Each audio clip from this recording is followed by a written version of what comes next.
I have a rule with all of my friends, which is there's no crying alone. No crying alone. No crying Right. alone. Okay. That if you are in a state where that level of emotion, if you start talking about something that you know tears are going to follow, you immediately pick up the phone and call me or somebody else. And there's no crying alone. It's just not allowed.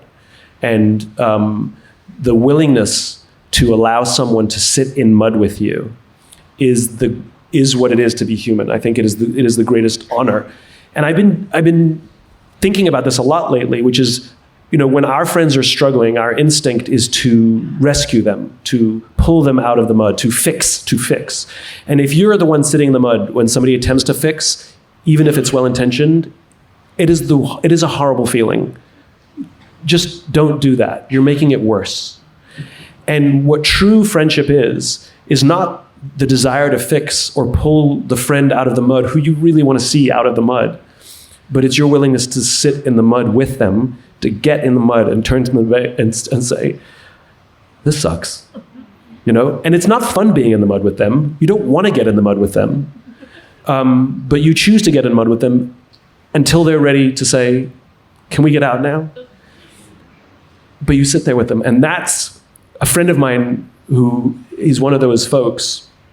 I hadn't talked to him in a while. And I called him up and be like, what are you up to? I haven't talked to him in a while. And he opened up, and it was intense. And I was like, why didn't you call me? He's like, I didn't want to bother you.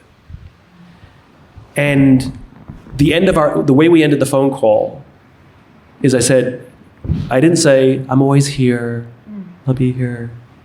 I took my go on sort of mentality.